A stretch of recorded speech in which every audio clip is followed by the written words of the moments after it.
Hey y'all, welcome to the Big Mama Was Wrong podcast. I'm your host Marisha, and here we dive into wellness and growth surrounding mental health and culture. Let's get into it.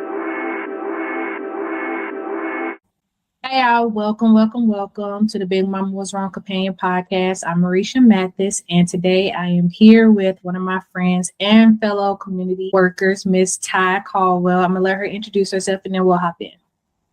Hello, folks. Again, Tai Caldwell, aka Tai Connects. I am the CEO of Tai Connects, a resilience organization, home of Hype to Connect. I am a community health worker, a North Carolina certified peer support specialist, and a resilience coach. And since you already know, it is just a blessing and an honor to be here. You're doing big things. Thank you. I appreciate you for coming.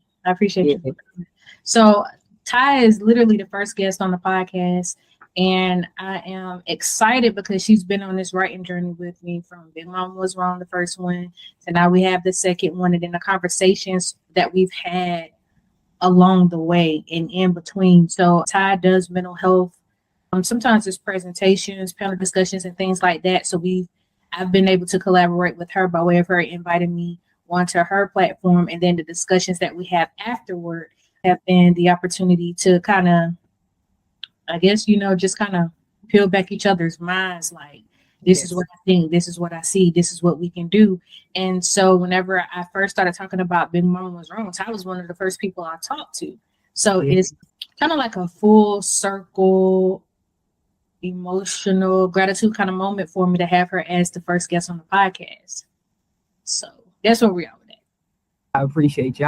When you came up with the concept and you were talking about doing Big Mama Was Wrong, first off, not attempting to get ahead of you, that was a bold statement. That's the first thing. Saying Big Mama was wrong, because Big Mama in the Black community is who we respect, whether it's your great grandma, your grandma, the matriarch of the family, the one who holds things together, the one who holds the standard. And you're going to come out and say Big Mama was wrong? Were you even nervous when you decided to do that? No, I wasn't nervous until people started commenting. It felt right to me. It did. It felt right to me. It was one of those things. A lot of times whenever I'm going to write on something, I hear like a series of words or I hear a concept. Then I'm like, okay, God, what that mean? And so when it came to Big Mama Was Wrong, at first I thought it was a poem, but it turned out to be much more than that. And so, no, I didn't feel nervous, but there have been a few people that say like, that's a bold statement. And I understand, because it's been times that people will legit let your mama statements roll, but when you talk about matriarchs, now you getting out of hand. So I understand. I understand what you're saying about it being a bold statement, but it's necessary. So I'm here for it. It's necessary. It is necessary, and that was one of the things that got me, was that it was bold, but it was necessary. Because one of the things that you have spoken about is recipes that have been passed down. Absolutely excellent. Mm-hmm. The family sticking together. Absolutely excellent. Big Mama being like, you need to be in this kitchen and see what I'm doing. I'm not going to always be here. That is excellent. That is on point. But the parts of hold all your emotions in. Mm-hmm. We don't cry. We don't do that. Suck that up. I had to deal with it. This one had to deal with it. We don't have no time for those tears. Mm-hmm. What happens in this house stays in this house. Yeah, that's one of the biggest ones. Yeah. But how are you gonna heal what you don't uncover? It's so much there. So the fact that you honor the great parts that Big Mama taught us, whatever form of Big Mama we had, right? You honor that, but we can still honor that and address this. We need to revisit this, because we have some generational pain behind keeping those teachings or those principles. Yeah, I agree. I feel like what surprised me the most, right, was when I used to work in a detention facility and I would do comprehensive clinical assessments. And when it came time to talk about trauma, the juveniles, the youth, they would clam up.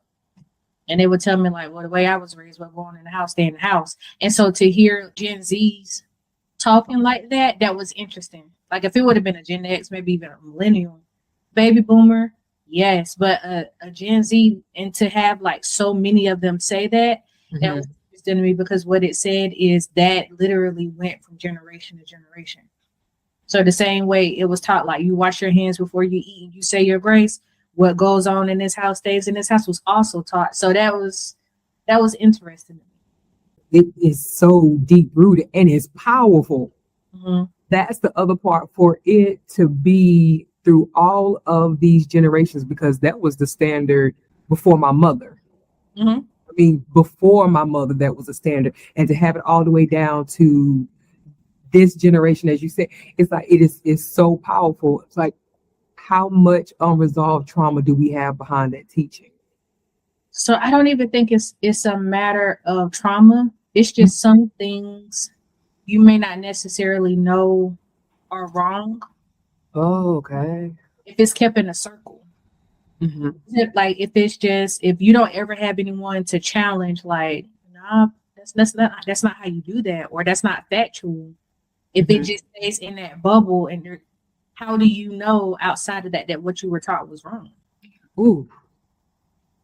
What's an example of that? So an example of that would be, I remember one time I was working with some adolescents, and they were telling a story. They were siblings, and it was a sibling session, and they were like, "Hey, you remember that time we ain't had no food in the house, and Mama had went to this drive-through, and she was up there like spazzing out, doing all this stuff, trying to get us some food, but she was lying the whole time," and they were like laughing about it, because for them that was a normalcy. But outside of that, it's like, no, it's no slight to the mom for not having resources, but that's also not okay that y'all didn't have anything to eat. Gotcha. But if the fact that y'all don't have anything to eat stays in the house, and you just make do and you get it how you have to get it, you don't necessarily know it's wrong. That's a great example. Or if you come from people, from families that are, how can I say this? They may have decision making and behaviors that are contrary to the laws, but everybody does it.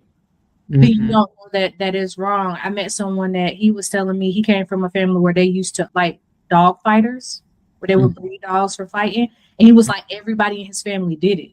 Wow. So whenever people, were having the commercials and he was seeing stuff on social media, he's like, what's wrong with fighting dogs? Because nobody, and obviously it wasn't something you told outside the family, because you weren't supposed to be doing it. Got it. Yep. So that's what I mean. Sometimes it's not necessarily trauma. Sometimes it's just things, if it's not spoken on, if it's not spoken to or mentioned outside of your bubble, then you don't know any different. Does that make sense? It made plenty of sense, because I'm sitting here like, dang, it isn't just trauma. It's these social norms within our families or within our circles that we don't realize that's not okay. Right. Yeah. Okay. Oh, you got that one. That was good.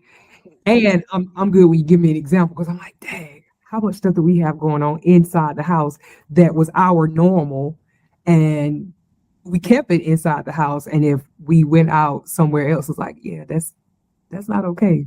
So I saw something on social media that this lady was saying, it was about her hygiene. She was like, okay, in my house, when you took a shower and you washed your hair, you didn't have to scrub your entire body, because the suds from your hair ran down your body and you were being clean. Or if you went swimming and you went to the lake, you were already in water. So, you see what I'm saying? I remember. It's set off a firestorm. Right. But then whenever, she met someone else, it's like, no, baby, you take a shower when you leave the lake. No, ma'am, you wash anyway. Even though you got the suds from your hair, you still wash your body. So it's like one of those things. If no one had told her any differently outside of what she knew in her home. A real thing. So with that, because I could go off on a full tangent on that one, but I'm not. I'm going to stay right here in the middle of the road. With Big Mama Was Wrong, you come at it from, if you had to describe the lens that you approach, I'm going to the first one because we're going to talk about the second book that I'm super duper excited about, but everyone may not know about the previous book. Mm-hmm. So with the previous book, what lens would you say you were coming from when you wrote it? I'm a mental health clinician. Okay. So with that, how did you tie in Big Mama Was Wrong to utilizing the lens of a licensed mental health clinician? The first book, I saw a lot of patterns. There was a lot of patterns because you remember I was working with kids in the juvenile justice system, where I was working with youth in the juvenile justice system. So I started to see patterns because most of the youth that were in detention were people of color, specifically Black, right? I started to notice that there were some diagnoses that may not have necessarily been the best. So, you know, you see a child that they've had all these type of changes and you diagnose it as if it's a behavioral problem.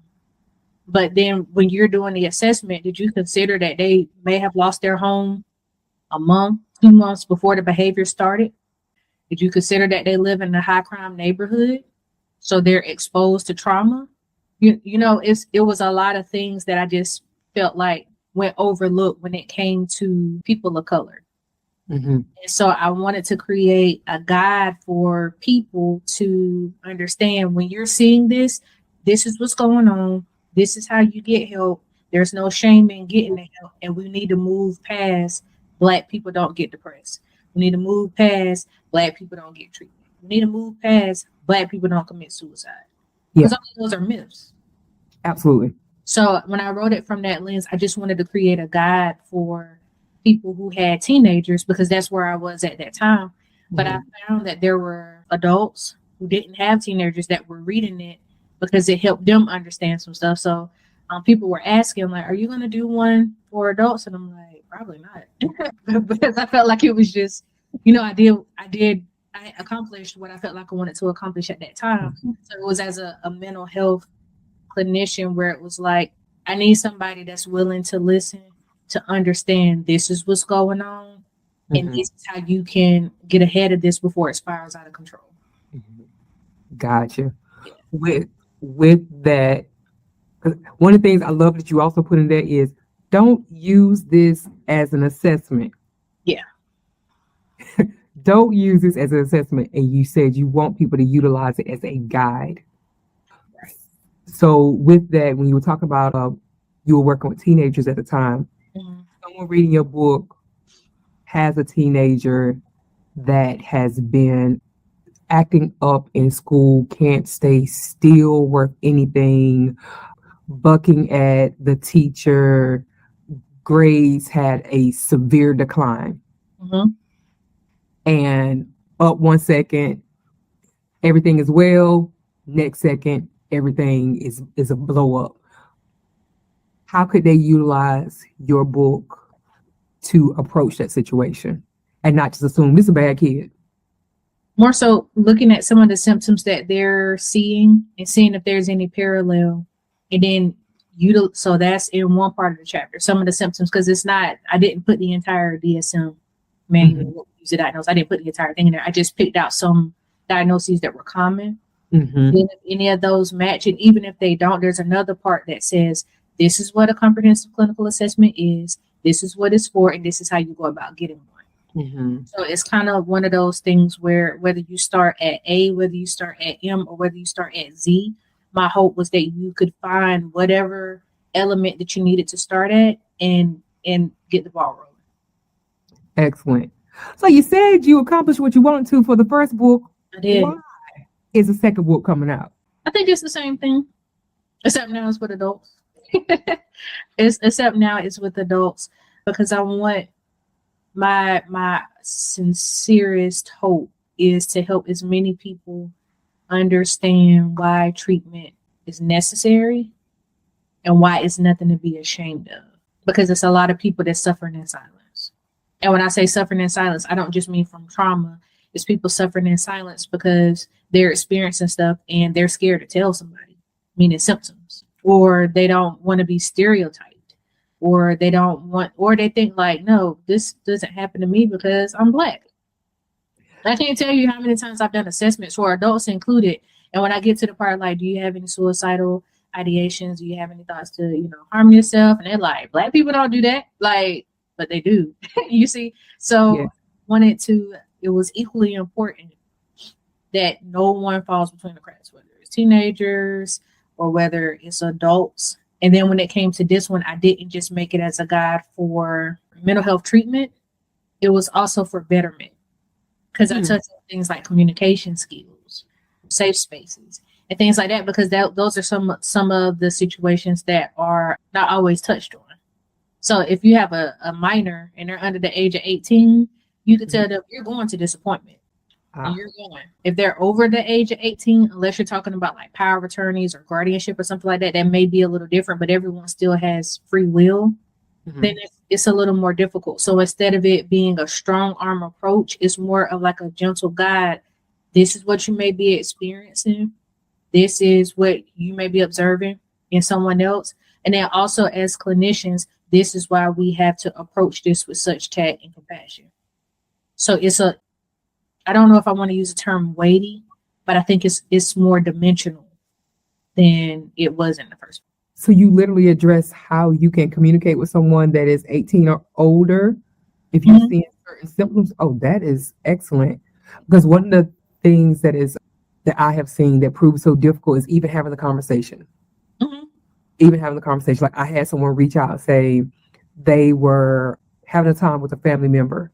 Family member was going through some hard times, and they wanted to know how to approach them about considering therapy. And I'm like, okay, you can, and it was just a thing of just dropping certain things in conversation. Like, do not just go and say, you know what, I think you need to have therapy. Like, I think you need to go to therapy. Like, that's not the way you do that. So you can use me for an example. Or you could just use, I think I might have told them, you can utilize that a lot of people right now are dealing with some very stressful times, especially everything that's happened with the pandemic. Some people are dealing with long COVID, and they are finding, I need to go talk to somebody about this. And they're realizing that, hey, it's okay because it's a weight. Talk to them about the fact how when we have something going on physically, nobody jumps on us about going and seeing what's going on with our blood pressure. Right. What's going on with our look, I'm about to say ACL. Y'all know what I'm talking about. Make sure your glucose levels.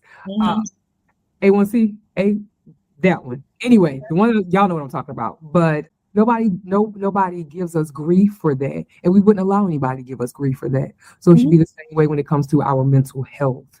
And I was just like, you just drop that in there, and you can build up and go from there. But the communication aspect is what can be such a barrier for people getting help, because folks don't know how to start a conversation. So I'm glad you have that in there. I think sometimes it's not that. So whenever people say it's not what you say, it's how you say it, I think it's true to that. Now, sometimes it is what you say, because some people just don't want to hear what you have to say. True. Right? But it's a vast difference in saying you need to get some help. Yep. Versus like, this is what I've seen, and I've heard that this is a good route that maybe you should consider, or however it is that you need to do it. It makes a big difference. It does. It makes a big difference. And I also believe that sometimes people may see that they need help, but they don't have the courage to initiate it. So if any of my friends right now came to me, not even as a mental health clinician, but they're just like, Marisha, I'm having some struggles right now, and I want to go, but I don't feel comfortable going, so then let's coordinate schedules and I'll ride with you. And then when I ride with you, it's not my position to say, I'm going in the back room with you, I'm helping you answer the questions. No, how can I support you? So if I ride with you, do you want me to stay in the car and wait till you come out? You want me to wait in the waiting room? What does that look like? So when you were saying that sometimes the people may realize they need help, but they don't know how to initiate it, or they're afraid to initiate it, what can that look like if they don't say anything? Sometimes it could look like isolation or irritability. Sometimes they may just drop hints and just kind of hope you bite and go along with it. Sometimes it could be attention-seeking behavior. It's a variety of things. And then like you gave the example about physical health. Sometimes people will, they'll WebMD it, right? It with emotional and mental health is the same thing where people may Google it and kind of start fishing around, but they don't know what it looks like to schedule an intake, or they don't know what it looks like to. Well, when I call them, what do I tell them? Like, Right. so is sometimes it just looks like all out fear and avoidance. Okay. So since you brought that up, because somebody may be listening to this or someone may be watching this and they're like, what does it look like? What do I say if you're saying that it's okay for me to call and get some help? Who do I call? And when I call them, what do I say? What is it going to look like? Are they going to try to put me on medication? They're going to try to lock me up? What do I not need to say? Because I was taught you don't go telling people your business. Mhm. I know how to hit you with a barrage. Boom, boom, boom, boom, boom. I know you know. I feel like it's kind of, we probably have to break it up in portions. So one thing is you want to find a agency that provides mental health treatment in your area. You can call what's called your local MCO or managed care MCO managed care organization. I use a lot of acronyms, so then whenever it's time for me to say it, so I apologize. But definitely look for mental health agencies. When you call them, they are going to ask you your name, your first and last name. They are going to ask you for your date of birth. They are going to ask for some personal information because that's a part of the process. So you can't call in anonymously and say, hey, I need treatment, and then get offended because they're asking you personal information. They have to have that, right? That's the real thing. So they are going to ask your personal information. Depending on the organization, they may or may not ask, well, what are some things that's going on?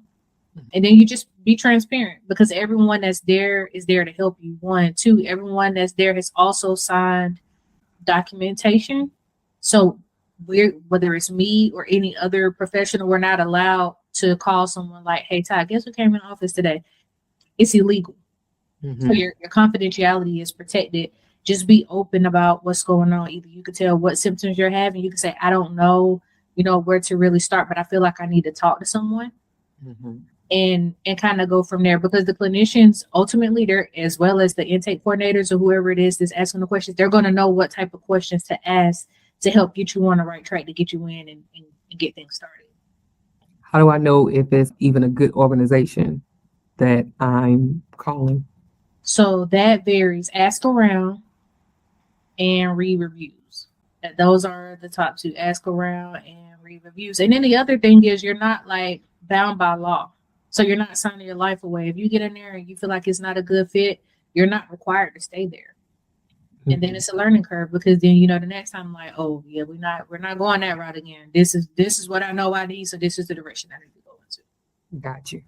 So talk about Big Mama Was Wrong. That we have Big Mama was wrong to who should have this book? Where should it be at? I feel like it should be a variety of places. And I say this in humility, right? So I'm not being pompous when I'm like, everybody needs to read Big Mama Was Wrong. That's not what I'm saying. Like, I wrote it and it deserves accolades. I'm not saying that. But it's a variety of people. People who could stand to improve on their relationships and communication with other people. Mm-hmm. People who want to understand the world of mental health better. People who want to be able to support other people in general better, and people who want to understand how things show up in our community better. Now, when I say how things show up in our community, meaning the Black community, but there have been times that I have facilitated workshops where there were clinicians of other ethnicities that they wanted to ask me, how do you engage this, or how do you engage that? What I tell people is, I'm not the spokesperson for Black people. I'm not the spokesperson for Black clinicians or any of that, but whoever feels like they just want insight to get a better understanding of what's going on in the community, I feel like they should read it. Whenever I write, I always try to write in a way that more people can understand it than not. So obviously, with me being licensed, I do have master's level education, but I did not write it to appeal to people with a master's level of education. Mm-hmm. So I feel like it's geared towards a combination of people. Just get your hands on it and explore it. Does that make sense? It makes plenty of sense. Okay. When is it going to be available? How is it going to be available? December the 13th. It'll be available on my website. It'll be available in local bookstores, and it'll also be available on Amazon as well as other book platforms. So you got ebook, and then you have the hard copies. I personally encourage people to do hard copies so that once you read it, if you want to pass it along, Yes. then you can do that. And then also as a reader myself, I like to mark my books up. Same. So yeah. Yes. So I feel like getting a hard copy would be ideal. Got it. With this, is there a specific age range that should be reading this, or no? I don't think so. I think even teenagers could read it if they wanted to. That's what I was wondering. Mm-hmm. You know, I'll be like, all for my teens, to have them get a better understanding of the world that's around them and our culture, right? To see these different things that have been passed down. And again, you are respectful of the great things that hold us together and the foundation that we have. Just some things that we need to address that don't serve us well. Mm-hmm.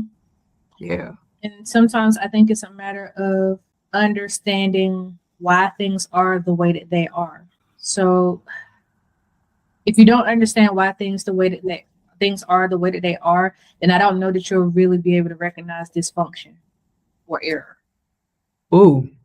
So just helping understand where things come from. I don't think it's that you necessarily have to be able to trace everything back. Like, this is why we do this because of that. But it's just like, I can see that. So I give the example of whenever I first moved into my apartment, my kitchen cabinets were set up the same exact way as my mama's. And I don't know why. I don't know why it made sense for me to put this stuff in this cabinet in this area of the kitchen. It was just, that's how my mama did it. Mm-hmm. So that's how I did it. Now the reality of it is my mom's kitchen, the setup of it is far different than my apartment. How the kitchen was in my apartment. Mm-hmm. But I still made it work because that was what I knew.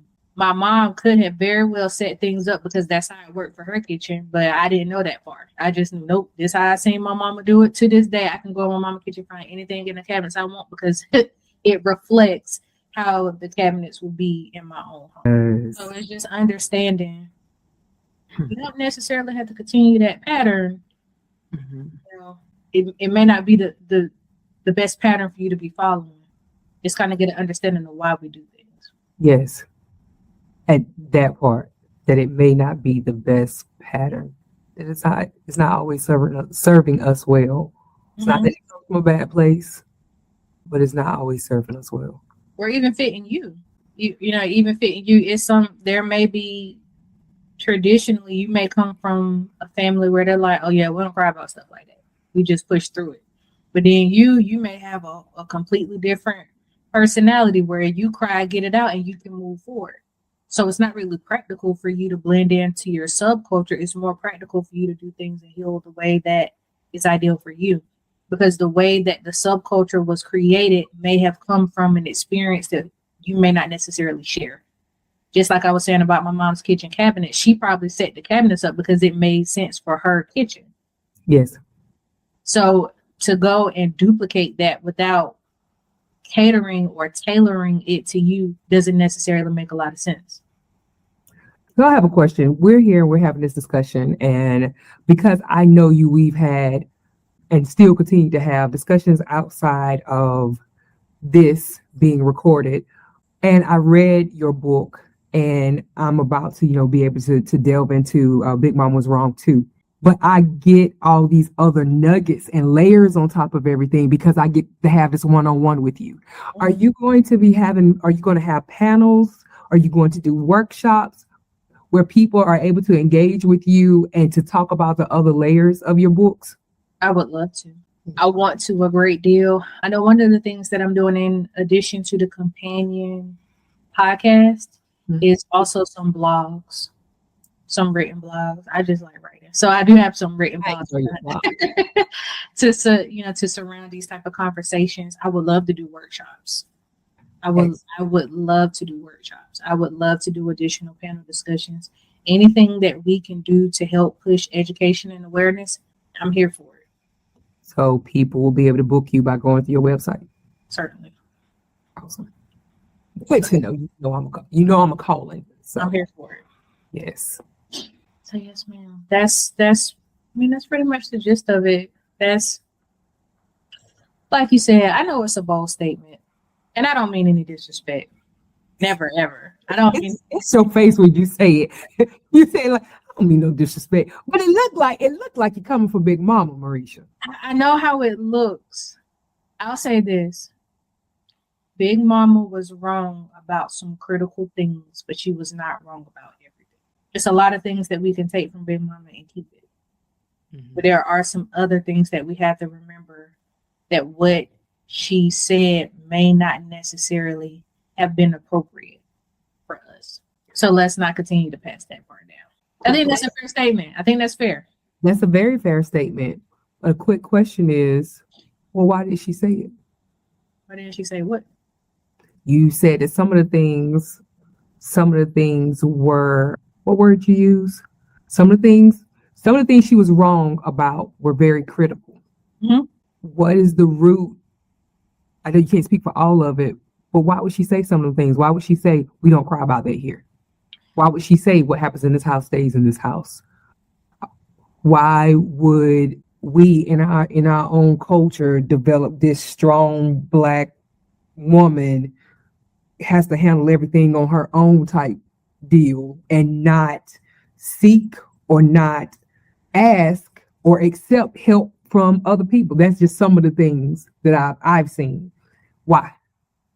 I think you nailed it whenever you said I can't make a blanket statement and say that every Black matriarch did not mention this because of that. I think it's based off experiences, off her experiences. And then sometimes, like I said, it's generational. It's generational. Like, if your matriarch told you, Tai, don't drive outside at a certain time because it's not safe for this, that, and the third, you're more than likely going to adhere to that. Mm-hmm. I think is what worked for her. And so part of what I really think we have to understand, some things are generational, date back from things that were centuries before we got here. So there may be some patterns that were created because it was applicable centuries ago. So it may not have been that she was trying to be misleading. It may not have been, I don't think she was trying to be hurtful. I think she was doing the best that she could. I don't know any, because of how we describe and how we embrace matriarchs, I don't know any matriarch that would willfully and intentionally give negative advice to harm. Even if it wasn't the best advice, I think it was out of love. She did what she could. So she may not have known to tell anything differently. Or if she did, she may not have felt like it would be effective. I feel like it was good intentions. I feel like you tied that up and put a bow on it. Good. Yeah. I don't have anything to follow that. That was good right there. Okay. So I'm grateful. Again, I want to thank you from the bottom of my heart for being my first guest on this show, having an authentic conversation. It means everything to me. So now I want to give you an opportunity to do your shameless plug, tell people where they can find you and all that kind of good stuff. And then we're going to wrap it up from there. Awesome. Y'all do me a favor and go learn more about my baby, which is Hike to Connect. It is an immersive hiking experience. Yes, Marisha, she's here.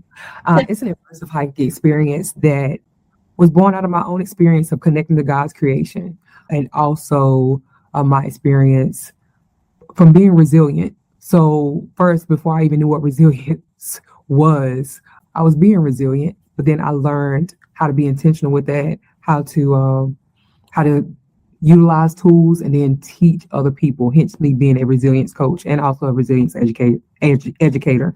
And the reason I mention that is because we teach some of that on our hiking experiences. So we want individuals to come out. We want groups to come out. You can book us if you are a church organization, a nonprofit organization, an educational organization. If you want to do some team building, we are here. So you would go to hike2connect.com. I'm also open for speaking engagements. You can go to TaiConnects.com. That's TAI.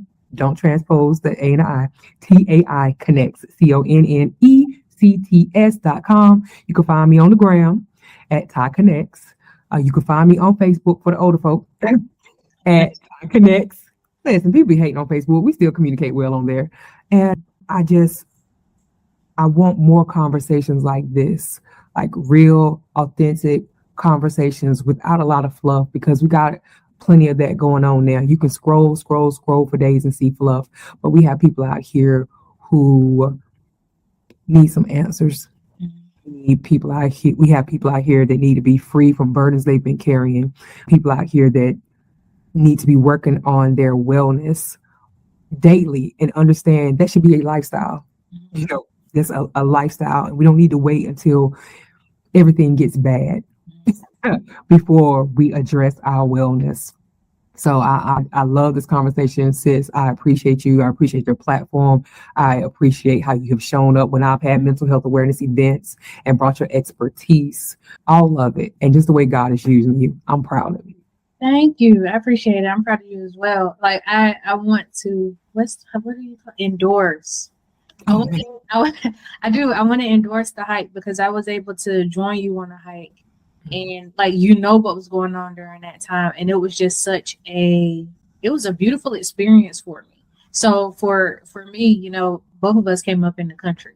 So, absolutely. More for, walks or whatever that looked like. We used to do that. But I never, ever thought I would be hiking as an adult. Like, oh no, I'm not going in the woods for what? But being with you and knowing where you're going, you're guiding me through it, even as a mental health clinician, the guided meditation, the guided conversations, that was a great experience. Thank you again so much. I appreciate it. Do you have any final thoughts that you want to leave with the listeners? Prioritize yourself and understand that is not being selfish. We keep hearing you can't pour from an empty cup, and we hear it so much, it's like a cliche. Prioritize yourself, and what that looks like is paying attention to how you are when you are well, how you are when you're not that well, and then how do you get back to where you need to be. That takes effort. Sometimes it takes hard work, but know you're worth the hard work. Terrific. Thank you so much. Thank y'all for coming in, being a part of this on this journey. Thank you for listening. And that is it for now.